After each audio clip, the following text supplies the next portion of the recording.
tours, and why are the stakes so high for politicians? KTN's Jeff Kirui interrogates.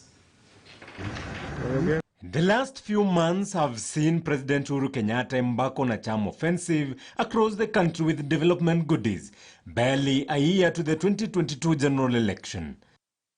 This past week, amidst the quest to cement his legacy, President Uhuru Kenyatta took a tour of the lower eastern region counties of Machakos and Makueni to inspect national government projects. When you are coming to the end of your term, people keep talking about lame duck. You must do things to show that you are not lame duck. You are around.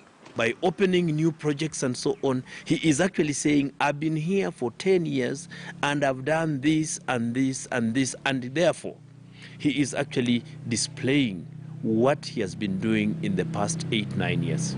President Uhuru Kenyatta's visit to Ukambani had been marred by supremacy battles that occasioned the tour to be postponed twice. Political commentators argued that the tours are a scheme by President Uhuru Kenyatta to galvanize regions in efforts to manage his succession. This has been seen as the reason why he was keen on bringing on board the region's governors, despite efforts by the county bosses to push Wiper leader Kalonzo Musyoka to the periphery.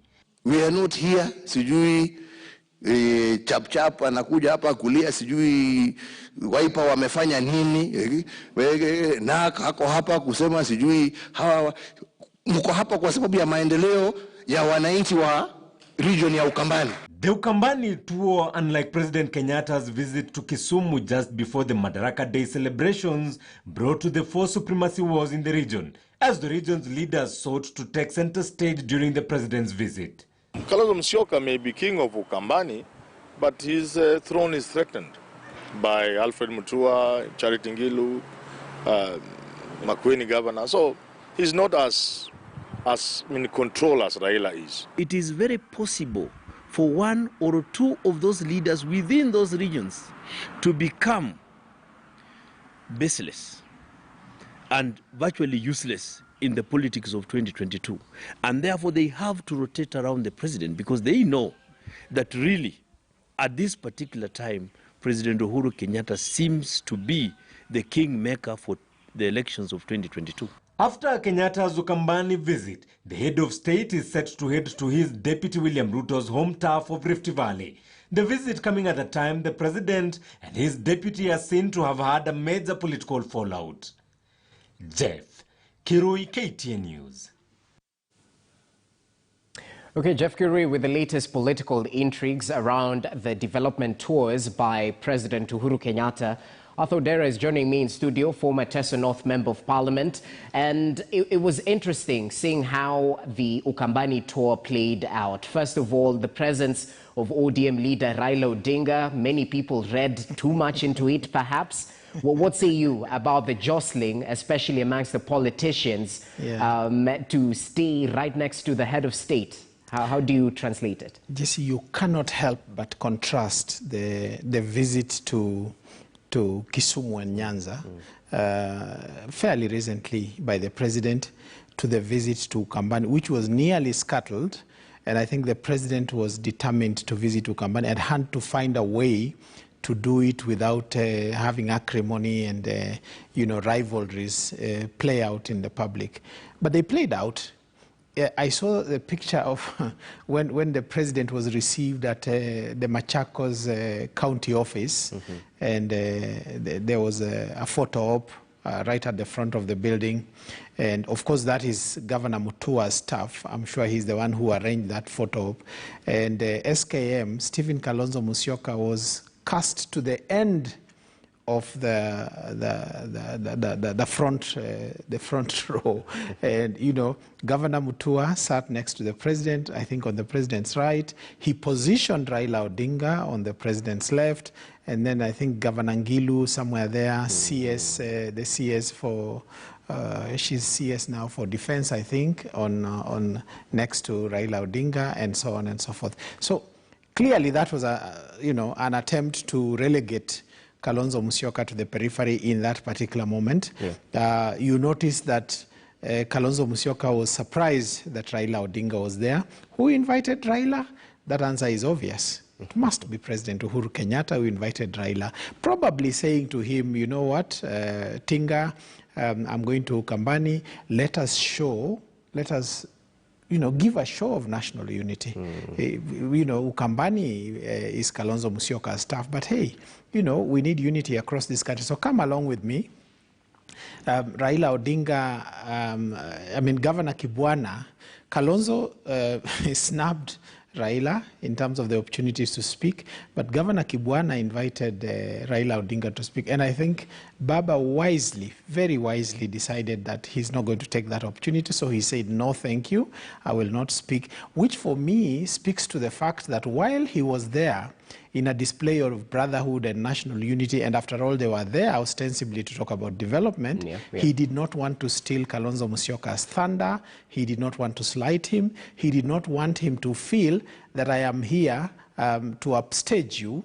And I thought that was a very good decision to say, no, thank you. You guys carry along with it. But the sheer presence caused a lot of jitters, definitely, especially for SKM. But I think overall, Jesse, if you look at it from the big picture, the president, I think, that seems to indicate that he is trying to create unity between these individuals. Ultimately, my belief is that good sense will prevail, and they will realize that between the two of them, and between them and Musalia Mudavadi, Moses Wetangula, and many, many, many other players, the only hope they have of taking the power they want to take next year or whenever the election will be is by being united. They bring themselves to the table, negotiate whatever they do, share government if they will, share positions if they will, but to unite and to front one candidate. And I keep saying, and I think this is public knowledge, that the candidate that stands a chance of winning the election against William Ruto is obvious. It doesn't require any deep thinking. The answers are there for all to see. And you see, the other thing about this thing of Raila said he will not vie again, he'll support a candidate. The language, from what I have gathered, the language of that MOU was clever. Raila will serve one term as president. Now, he has not served one term as president. So we still, if you are to adhere to that arrangement, make him serve one term as president and then make him go away. So that's the argument, that's the fight back from the ODM side. That, look, we said I would serve one term, but I have not served one term. You didn't say that we will support you once. No, we said I serve one term. Now, as soon as I serve one term, I will give way. And I suppose over time, my belief is that these guys will see that the only hope they have is in being together.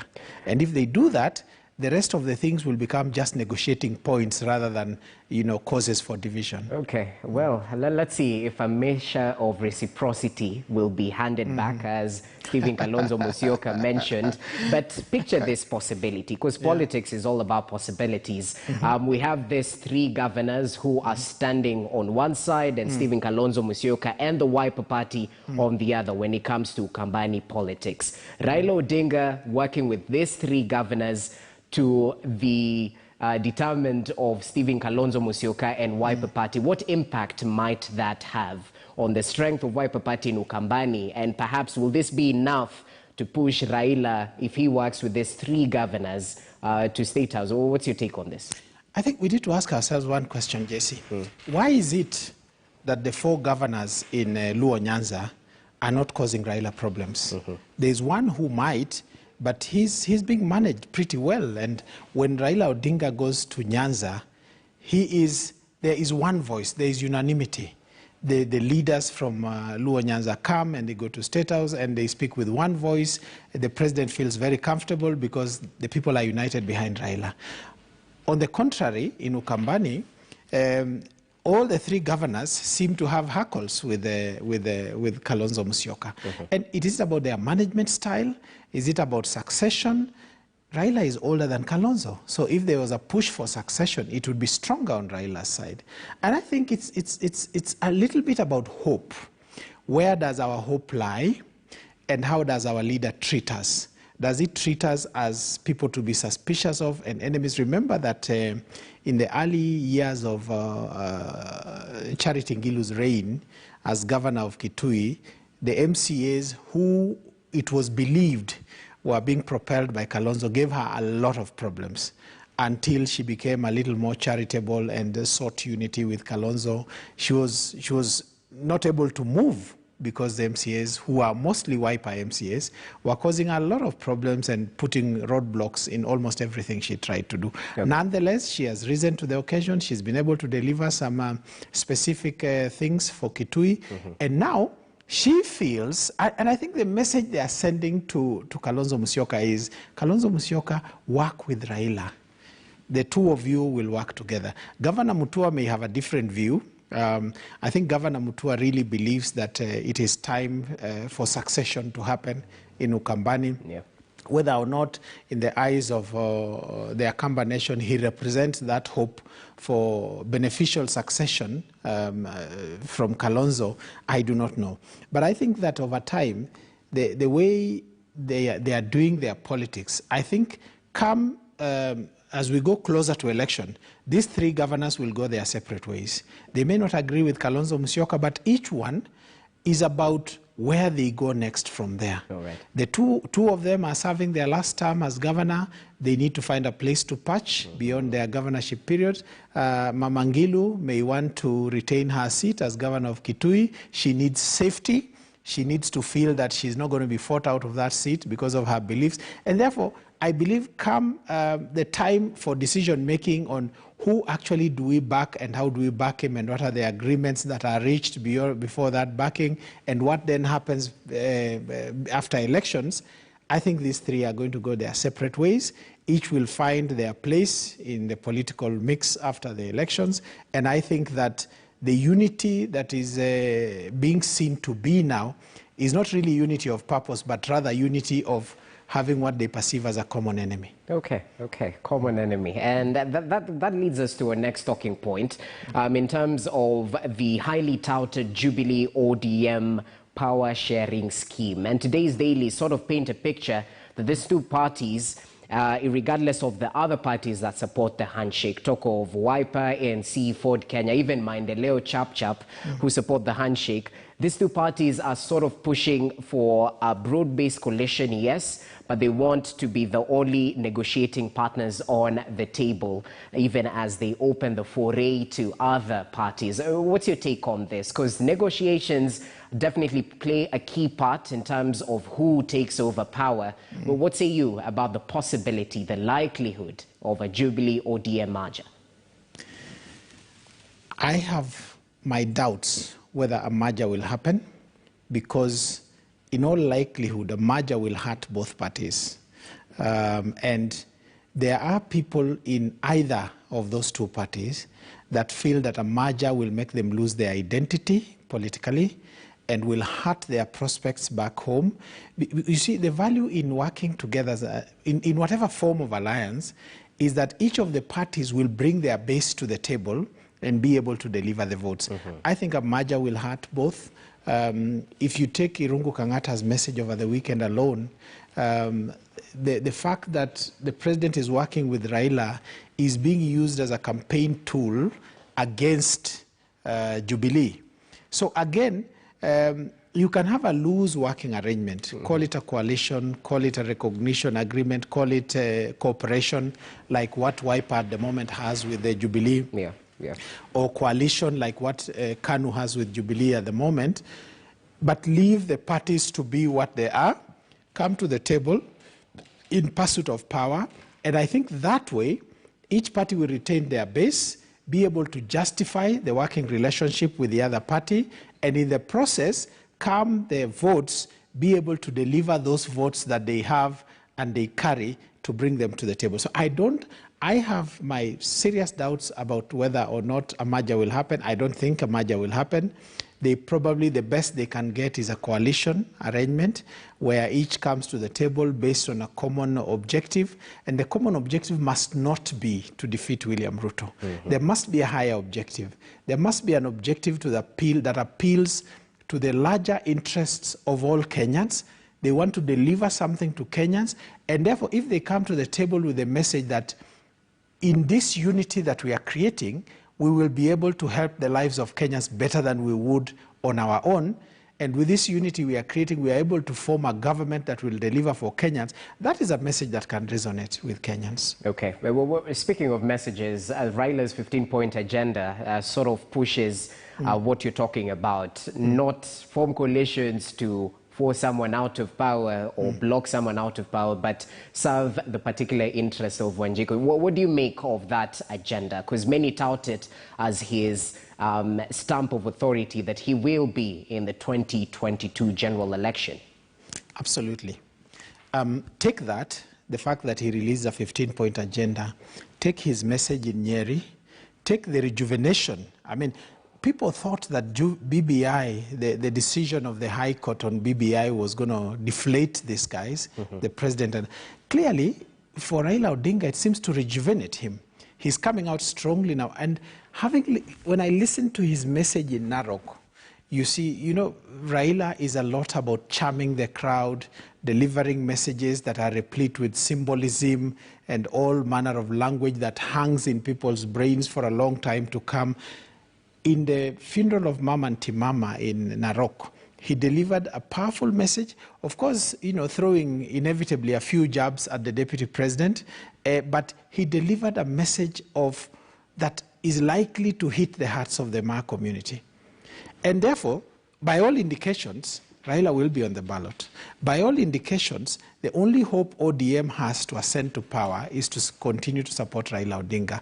And by all hope, by all indications, if the NASA brigade, call them NASA because we don't have the new name yet, and I'm sure they'll come up with a new name, the NASA brigade know that their best hope of clinching the presidency is to hang with Raila Odinga. And back to the message, the 15-point agenda.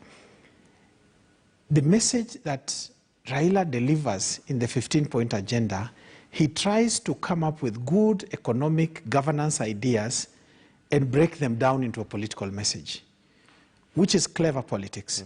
Because ideas that serve the economy are not necessarily digestible by everybody. They sound lofty, they can sound remote.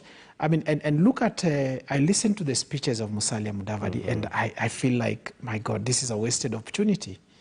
Musalia Mudavadi has brilliant economic ideas. He has practical economic ideas. What he does not do is to break them down into messages that are digestible by the common man and woman who will stand in the sun and queue to vote for him in 2022. Okay. He remains at the lofty level of economic planning in the ministry, in the armchair, and almost academia. And therefore, people want something they can relate to at this level. People want a broken down message.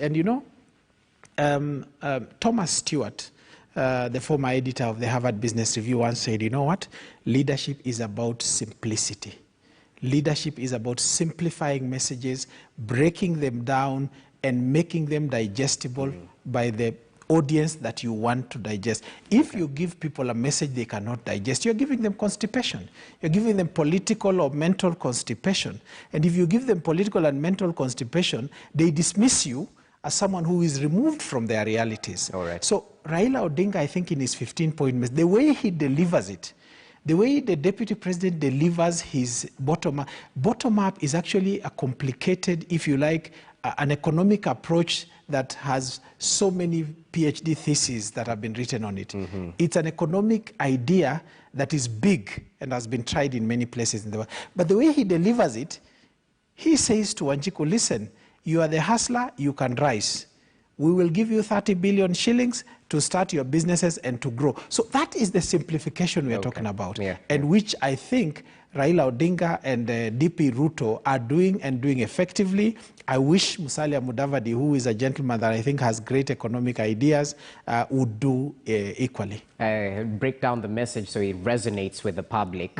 You mentioned that Raila Odinga is assured to be on the ballot. But what does that leave Jimmy Wanjigi and the likes of Mombasa governor, who are also eyeing for the ODM presidential ticket to go into the 2022 general election? Do you think it will be free and fair ODM primaries, or not just in ODM, but across the political parties? Because this is definitely high stakes come 2022. If I was Raila Odinga and I have a feeling, or I have information that Central Kenya is tending towards Deputy President William Ruto, I would encourage Jimmy Wanjigi to vie. I would encourage Speaker Muturi to vie. I would encourage Martha Karua to vie for election.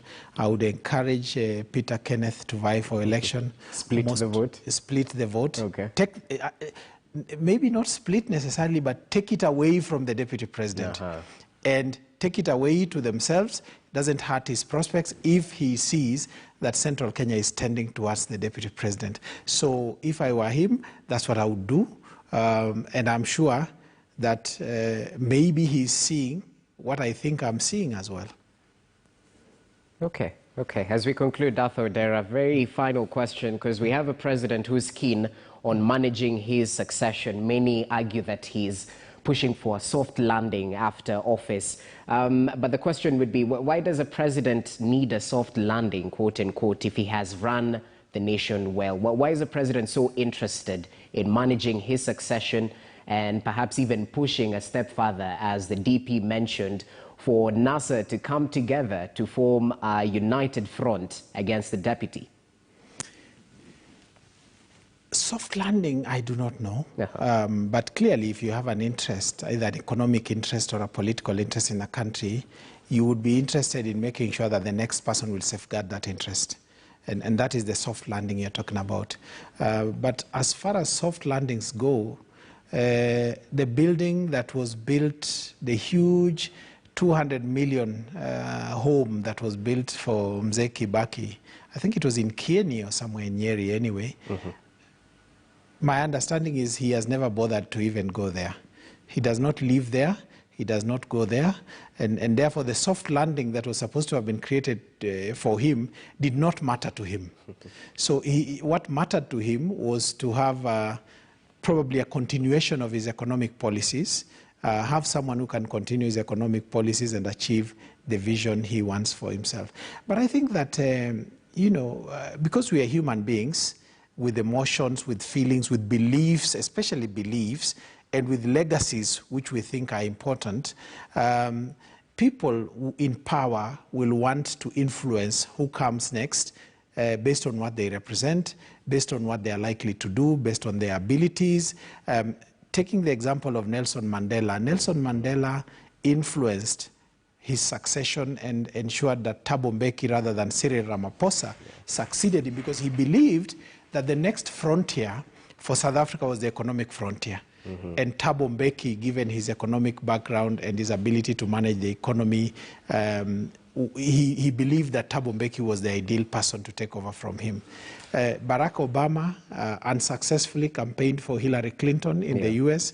People say that's based on party, but you don't campaign aggressively for someone you don't believe in, even if she's from the same party. You could decide to just, give an indifferent endorsement and leave it to be. So worldwide, and I believe that Mzee Kibaki may not have been he did not actively support Uhuru Kenyatta, but he quietly endorsed his candidature and allowed people who are close to him to do his bidding.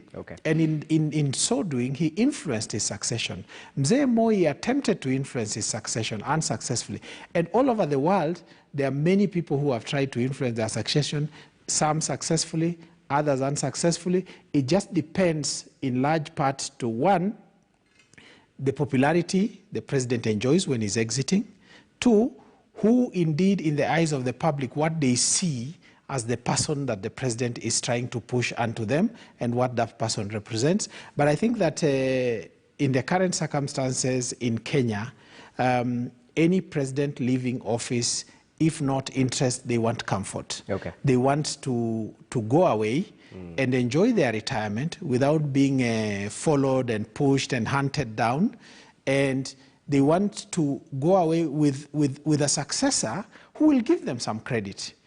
Even though, when you're in leadership, you don't get all credit. You will get some blame, but at least somebody who is charitable enough to them to give them some credit and let them live a comfortable life in retirement. You brought up South Africa, and I beg to ask, might we borrow anything from South Africa? Does Kenya have anything to pick from South Africa with the developments of the former president Jacob Zuma? Definitely corruption claims, but he's been jailed for contempt of court. Yeah. What say you about this? Briefly, Jacob Zuma, I think, is a case of a president gone rogue. Him and the Guptas wrecked the economy of South Africa. He took over an economy that was doing well. I think Jacob Zuma, in my honest opinion, was a big mistake for South Africa. But that is the thing about this comrade thing. We fought for independence. Here we are. Now I lead, and it's your turn. That happened in Namibia as well. After the late Sam Nujoma, somebody else took over. Now somebody else is in power. There's that comradeship thing and a sense of entitlement that we fought, therefore and I think that is a big problem in South Sudan. If you follow the history of South Sudan and how leadership has, it's a comradeship thing, it's an old boys thing, it is confined to a few elite who played a role in the war for independence. It is not about capability. It's about entitlement. It's about who's next in the queue. And that's what brought Jacob Zuma to power. And it's very unfortunate. He went rogue. He wrecked the economy. He did crazy things. You remember the Nkandla scandal, where he used government money to develop his private home.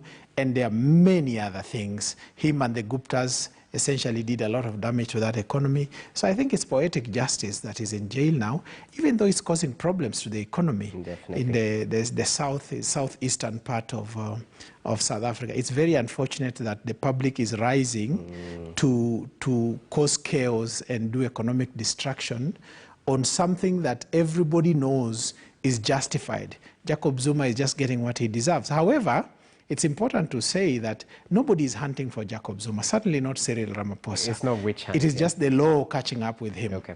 Yeah. Although you might argue that if the president was very keen to save him, maybe he might have saved him.